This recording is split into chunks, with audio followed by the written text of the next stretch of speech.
नमस्कार विद्यार्थी मित्रांनो, 12वीच्या समाजशास्त्र या विषयाच्या तासिकेमध्ये तुमचं स्वागत आहे. आपण प्रकरण 4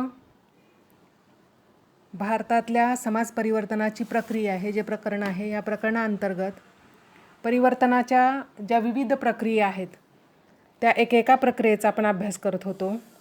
त्या प्रक्रियेमध्ये आपण आधुनिकीकरणाची प्रक्रिया पाहिली.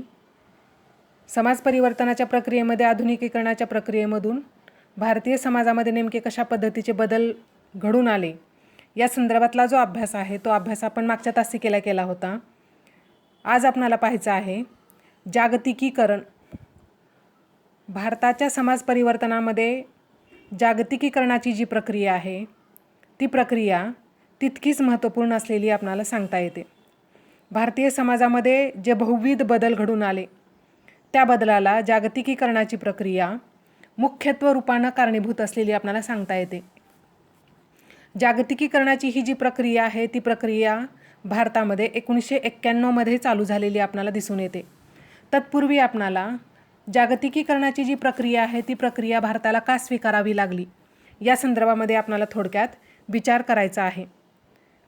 खरं तर देशाला स्वातंत्र्य मिळाल्यानंतर भारताने आर्थिक विकास घडवून आणण्यासाठी मोठ्या प्रमाणामध्ये खाजगी क्षेत्रात आणि अवजड उद्योगधंद्या क्षेत्रामध्ये अधिक लक्ष द्यायला सुरुवात केली. आणि 1950 ते 1990 हा जो काळ होता या काळामध्ये त्यांनी त्या पद्धतीनं आर्थिक नियोजन केलं होतं. आणि हे जे आर्थिक नियोजन आहे ते आर्थिक नियोजन शासकीय नियंत्रणाखाली आणण्याचा प्रयत्न त्यांनी केला होता. पण त्याचा फायदा व्हायच्या ऐवजी तोटा झालेला आपल्याला दिसून येतो. प्रचंड प्रमाणामध्ये दारिद्र्य वाढलं, बेकारी वाढली, महागाई वाढली आणि याची जी तीव्रता आहे, ह्या समस्यांची जी तीव्रता आहे ती तीव्रता वाढतच गेली. 1980 ते 1990 हा जो हे जे 10 वर्षाचा कालावधी होता किंवा हे जे दशक होतं या दशकात चलनवाढ मोठ्या प्रमाणामध्ये झाली आणि भारतामध्ये हळूहळू परकीय गंगाजळी जी आहे ते परकीय गंगाजळी घटत गेली. या सगळ्या अस्थैर्यामुळं देशापुढं कर्ज काढण्यासाठीची परिस्थिती निर्माण झाली. पण देशाला जेव्हा कर्ज घ्यायचं होतं तेव्हा कर्ज घेताना जागतिक बँक आणि आंतरराष्ट्रीय नाणेनिधी यांनी कर्ज द्यायला तयारी दर्शवली, पण त्याखाली त्यांनी काही अटी दिग्दर्शित केल्या. या अटीच्या अधीन राहून भारताला काही कर्ज घ्यावं लागलं आंतरराष्ट्रीय नाणेनिधीकडून आणि जागतिक बँकेकडून. मग ह्या ज्या अटी होत्या त्या अटीपैकीच आपणाला जागतिकीकरणाची जी बीजे आहेत ती बीजे याच अटीमध्ये रोवलेली आपल्याला दिसून येतात. ह्या ज्या अटी होत्या त्या अटीमध्ये त्यांची महत्त्वपूर्ण एक अट असं होती की इथं भांडवलासाठी भारतीय बाजारपेठ खुली करणं आणि अनुदानात कपात करणं, आयात निर्यात कर जो असतो त्या करामध्ये कपात करणं इत्यादी ज्या अटी आहेत त्या अटी तिथं लादल्या गेल्या. आणि इथं भारताला ह्या सगळ्या ज्या अटी आहेत ह्या सगळ्या अटी मान्य कराव्या लागल्या. मग हा जो काळ होता 1991चा काळ, त्या 1991च्या त्या काळामध्ये पी.व्ही. नरसिंहराव हे आपले देशाचे पंतप्रधान होते आणि डॉक्टर मनमोहन सिंग हे त्या काळामध्ये अर्थमंत्री होते.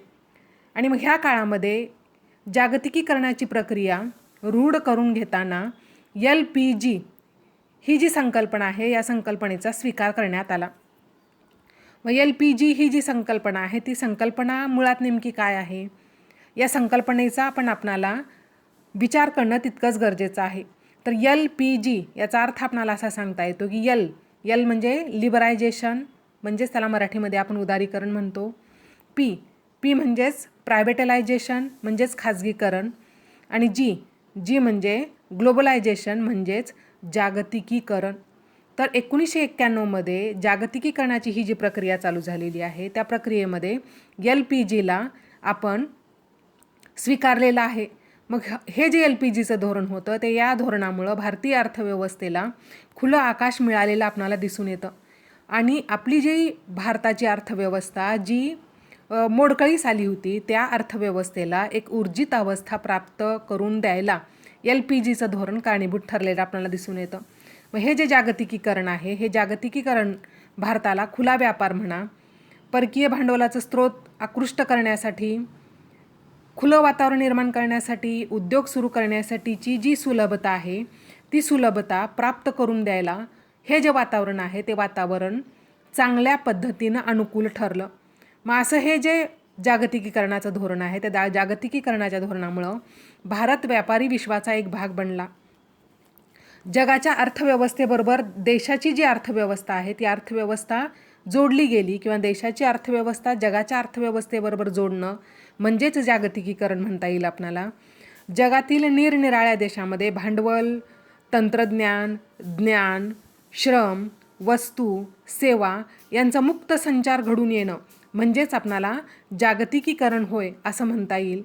जागतिकीकरणामुळं सामाजिक, राजकीय, सांस्कृतिक कराराद्वारे जगातील लोक, समाज व राष्ट्र यांच्यात आंतरसंबंध निर्माण करणारी ही जी प्रक्रिया आहे ती प्रक्रिया म्हणजेच जागतिकीकरणाची प्रक्रिया होय. या जागतिकीकरणाच्या प्रक्रियेमुळं निरनिराळ्या समाजांना जोडण्याची जी प्रक्रिया आहे ती जोडण्याची प्रक्रिया घडून आलेली दिसून येते.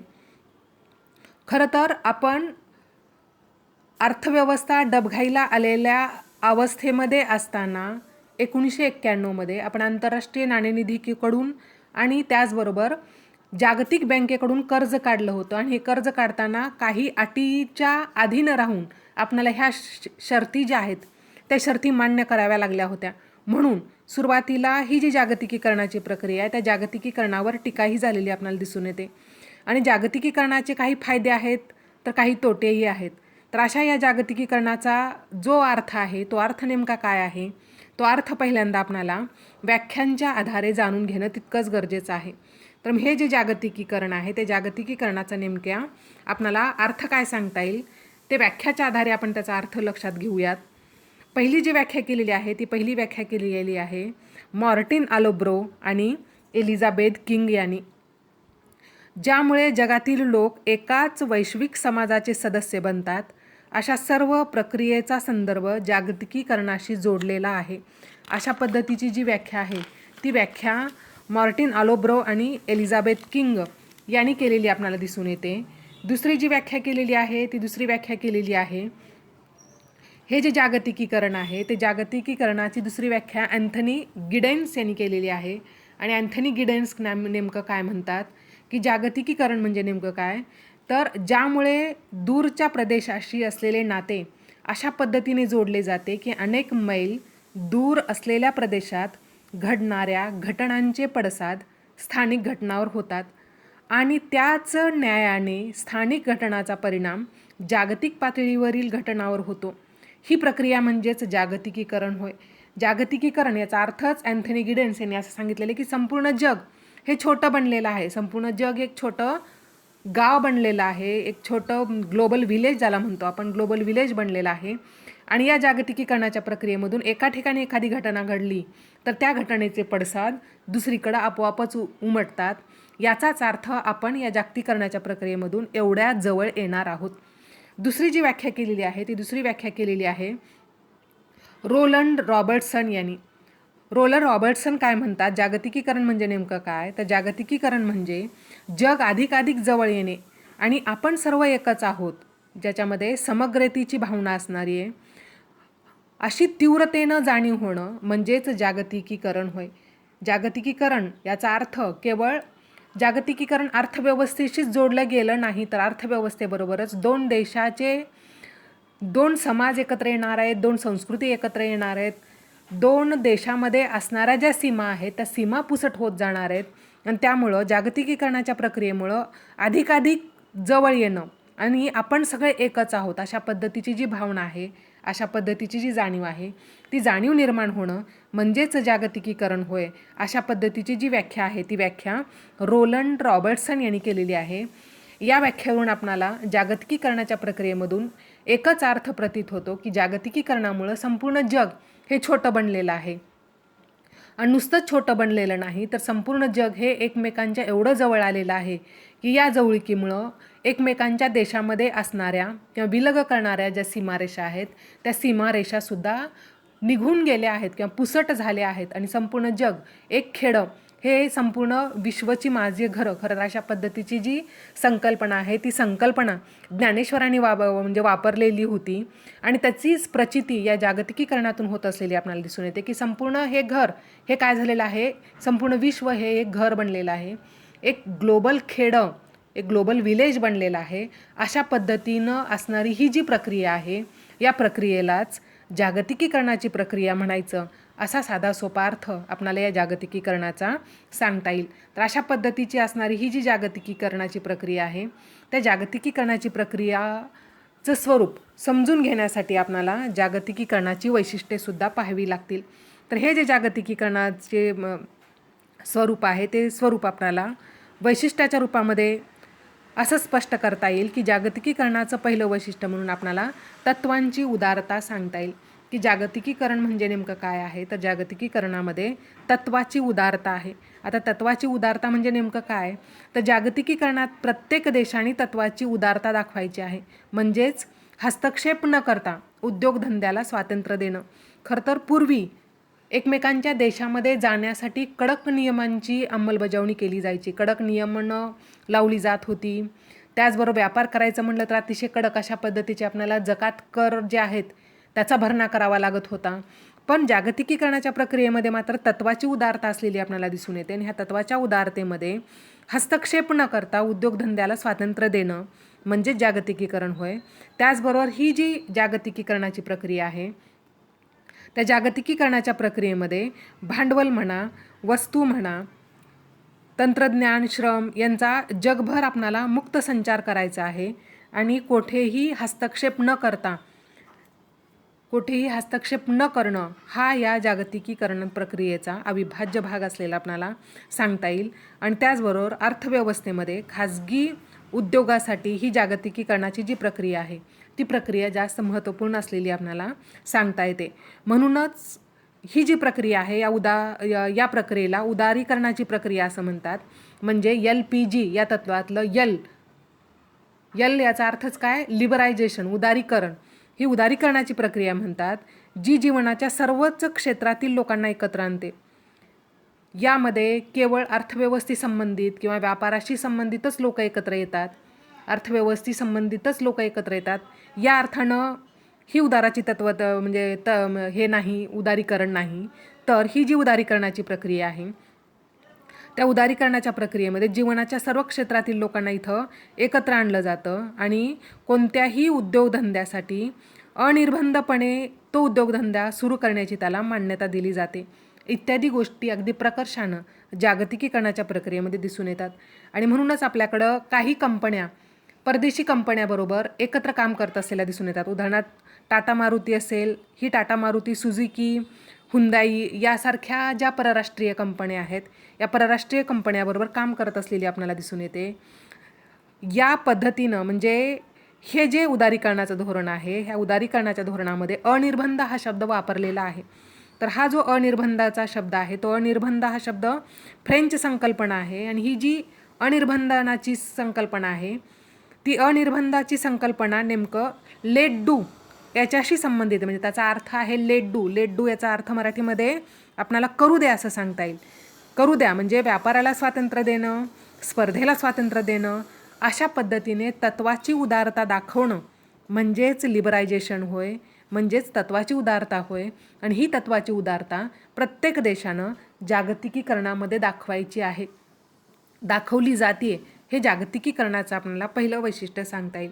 दुसरं वैशिष्ट्य सांगता येईल की हे जे जागतिकीकरण आहे, त्या जागतिकीकरणामध्ये खाजगी जे उद्योग आहे, त्या खाजगी उद्योगाला जास्त प्राधान्य दिलेलं आपल्याला दिसून येतं.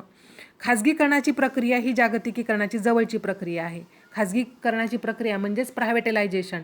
LPG मधलं आत्ता आपण यल पाहिलं, तर आता आपण काय पाहतोय, P पाहतोय. P म्हणजेच काय, प्रायव्हेटलायझेशन म्हणजेच खाजगीकरण.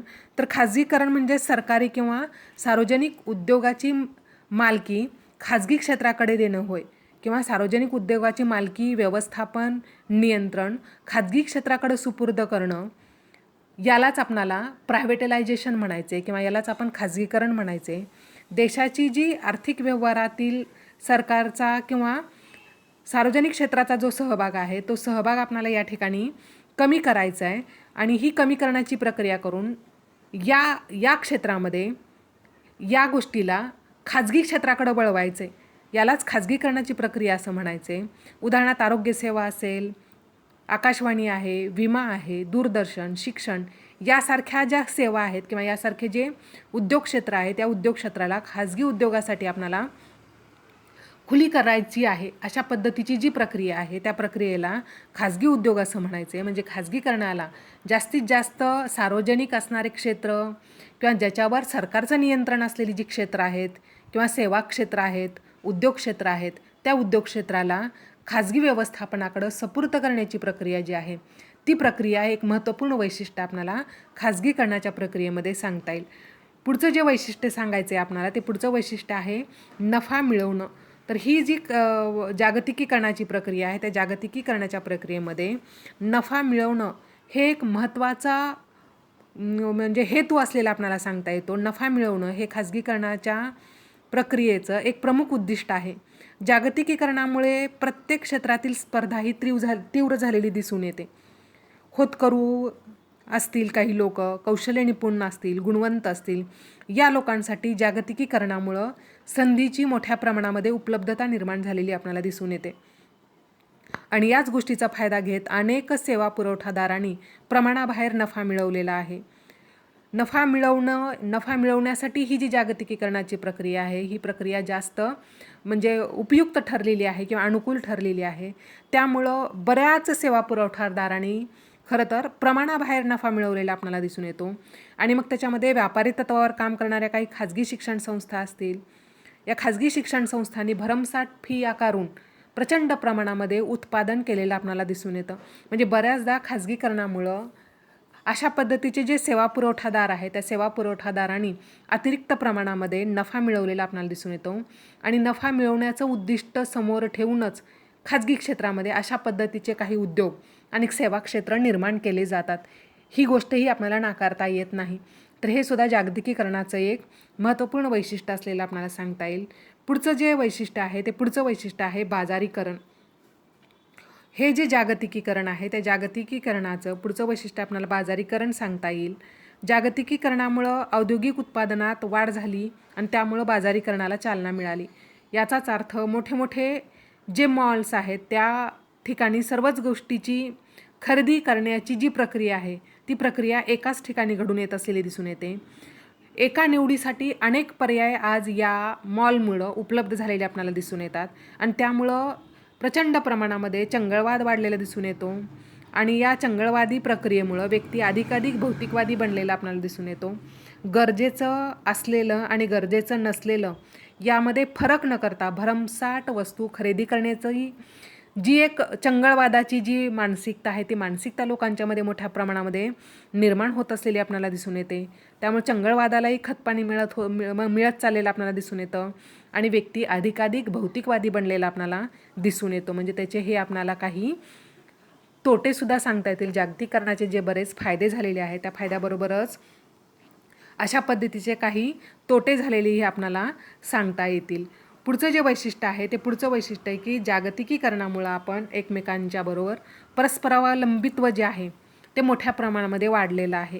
जागतिकीकरणामुळं सर्वच देश एकमेकांच्या वर अवलंबून असलेले आपल्याला दिसून येतात आणि एक देश दुसऱ्या देशावर परस्परावलंबी बनलेला दिसून येतो. एखाद्या उत्पादनाचे जर सुटे भाग एका देशामध्ये मिळत असतील तर त्याचबरोबर दुसरीकडं त्याचा दुसरा भाग किंवा त्या भागाची जी जुळणी आहे ती जुळणी आणखीन कुठल्या देशामध्ये करणारे उद्योगाची प्रक्रिया चालू असलेली आपल्याला दिसून येते आणि त्याला मागणी किंवा त्याचा जो वितरणाचा जो पुरवठा आहे तो पुरवठा तिसऱ्याच देशामध्ये होत असलेला आपल्याला दिसून येतो. म्हणजे एका उत्पादनाचे सुटे भाग एका देशामध्ये, त्याची जुळणी दुसऱ्या देशामध्ये आणि त्याला मागणी तिसऱ्याच देशामध्ये आणि वितरण त्याच्यानंतर दुसऱ्याच कुठल्या तरी देशामध्ये, अशा पद्धतीनं असणारी ही जी उद्योगधंद्याची जी साखळी आहे त्या साखळीमुळं संपूर्ण देश हा परस्परावलंबी बनलेला आहे. म्हणजे कुठल्याही एका ह्याच्यासाठी एखादा देश स्वयंपूर्ण असेलही पण स्वयंपूर्ण बनण्यासाठी त्याला दुसऱ्याचं सहाय्य घ्यावं लागतं. याला आपण एक देश दुसऱ्या देशावर अवलंबून असलेला आपल्याला दिसून येतो. त्यामुळं बऱ्याचदा परस्परावलंबन जे आहे ते परस्परावलंबन जास्त वाढलेलं आपल्याला दिसून येतं. उदाहरणार्थ अलीकडच्या काळामध्ये मोठ्या प्रमाणामध्ये हा जो कोविड-19 हा आजारावरची जी लस आहे ती लस शोधण्यासाठी सिरम ही जी इन्स्टिट्यूट आहे त्या सिरम इन्स्टिट्यूटने इतर देशांच्या इन्स्टिट्यूटबरोबर भागीदारी केलेली आपल्याला माहिती असेलच. आणि त्यामुळं ह्या लसीची जी प्रक्रिया आहे ती प्रक्रिया वेगवान बनत चाललेली आहे आणि लवकरात लवकर लस उपलब्ध होण्यासाठी आपल्याला इतर देशांचं सुद्धा सहाय्य घ्यावं लागत आहे. त्यामुळं अशा पद्धतीने एखाद्या वस्तूचं उत्पादन करण्यासाठी एक देश दुसऱ्या देशावर परस्परावलंबी बनलेला आपल्याला दिसून येतोय. तर अशा पद्धतीनं ही जी जागतिकीकरणाची प्रक्रिया आहे त्या जागतिकीकरणाच्या प्रक्रियेचं हे एक आपल्याला वैशिष्ट्य सांगता येईल. पुढचं जे वैशिष्ट्य आहे ते पुढचं वैशिष्ट्य आहे की या जागतिकीकरणामुळं ज्ञानाचं जे सामायिकीकरण आहे ते ज्ञानाचं सामायिकरण झालेलं आहे. विविध स्रोतांचा सामाजिक उपयोग हेच जागतिकीकरणाचं वैशिष्ट्य असलेलं आपल्याला सांगता येईल.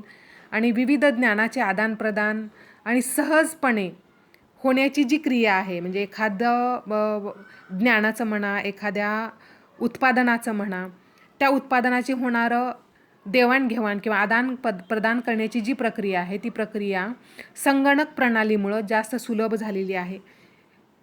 एका देशातून दुसऱ्या देशामध्ये सहज एवढ्या लवकर आपला प्रवेश होतोय किंवा एवढ्या लवकर आपणाला तिथं पोहोचता येतं. आणि ही पोहोचण्याची जी क्रिया आहे ती पोहोचण्याची क्रिया संगणकाच्या प्रणालीमुळं अगदी सहज सोपी झालेली आपल्याला दिसून येतं. त्यामुळं एका देशातलं ज्ञान, एका देशातलं तंत्रज्ञान दुसऱ्या देशामध्ये सहज पद्धतीनं पोहोचत असलेलं दिसून येतं. आणि या संगणकीय प्रक्रियेमुळं भौगोलिक सीमा ह्या पुसट झालेल्या आहेत आणि आपण सगळे हे एका गावाचे किंवा एका खेड्याचे किंवा एका घराचे सदस्य बनल्यासारखे एवढं आपण जवळ आलेलो आहोत. बाह्य स्रोताचा वापर चांगल्या पद्धतीने आपल्याला करता येऊ लागला आहे. एखाद्या प्रशिक्षित कौशल्यप्रधान व्यक्तीला दुसऱ्या देशात न जाता, स्थलांतर न करता आहे त्या ठिकाणाहून दुसऱ्या देशासाठी चांगल्या पद्धतीची सेवा पुरवता येते, ज्ञान पुरवता येतं, तंत्रज्ञान पुरवता येतं. आणि त्यामुळं हे जे अशा पद्धतीचे कौशल्यप्रधान लोक आहेत, गुणवंत लोक आहेत, या गुणवंत लोकांसाठी उत्पादनाच्या ज्या संधी आहेत त्या उत्पादनाच्या संधी चांगल्या पद्धतीने उपलब्ध होण्याबरोबरच त्यांना उत्तम पद्धतीचं अर्थार्जनही प्राप्त होत असलेलं दिसून येतं. आणि यालाच बाह्य स्रोताचा वापर करणं असेही म्हणतात. उदाहरणार्थ अमेरिका म्हणा, इंग्लंड म्हणा, कॅनडा म्हणा, यासारख्या देशामधील ज्या कंपन्या आहेत त्या कंपन्यासाठी काम करणारी भारतातील BPO यासारखी जी संकल्पना आहे ती संकल्पना इथं वापरली जाते. यालाच बिझनेस प्रोसेसिंग आउटसोर्सिंग असेही म्हणतात. तर या BPOच्या सहाय्यानं अमेरिका म्हणा, इंग्लंड म्हणा, कॅनडा म्हणा यासारख्या देशामधील कंपन्यांबरोबर काम होत असलेलं आपल्याला दिसून येतं. आणि या कामासाठी त्या देशामध्ये जायची गरज नाही, तर याच देशामध्ये बसून आपण आपलं ज्ञान, आपण आपलं तंत्रज्ञान त्यांच्यापर्यंत सहज पद्धतीनं पोहोचवू शकतो. तर अशा पद्धतीनं अतिशय संपूर्ण जग एकवटणारी, संपूर्ण जगाला एका कुटुंबामध्ये समाविष्ट करणारी, संपूर्ण जगाला एका खेड्यामध्ये समाविष्ट करणारी अशा पद्धतीची ही जी जागतिकीकरणाची प्रक्रिया आहे ती जागतिकीकरणाची प्रक्रिया म्हणजेच संपूर्ण जगाला जवळ आणण्याची प्रक्रिया आहे. आणि त्यामुळं संपूर्ण आपल्या या समाजामध्ये सामाजिक परिवर्तन घडून येत गेलं. आणि या सामाजिक परिवर्तनामुळं इथला जो समाज आहे तिथला समाज संपूर्ण बदलत असलेला आपल्याला दिसून येतो. म्हणजे समाज परिवर्तनासाठी एक मूलभूत महत्त्वाची आणि तितकीच गतिमान असणारी ही जी प्रक्रिया आहे जागतिकीकरणाची प्रक्रिया, ती जागतिकीकरणाची प्रक्रिया तितकीच महत्त्वपूर्ण आणि कारणीभूत असलेली आपल्याला दिसून येते. आणि समाज परिवर्तनाच्या ह्या प्रक्रियेमध्ये जागतिकीकरणाची प्रक्रिया ही जास्त तीव्रतेनं समाजामध्ये बदल घडवून येत असलेली दिसून येते. विद्यार्थ्यांनो, समाज परिवर्तनाच्या प्रक्रियेमध्ये ही आपण जागतिकीकरणाची दुसरी प्रक्रिया पाहिलेली आहे. सामाजिक परिवर्तन घडवून आणण्यासाठीची जी तिसरी प्रक्रिया आहे त्या तिसरी प्रक्रियेचा जो अभ्यास आहे तो अभ्यास आपण नंतरच्या पिरियडला पाहणार आहोत.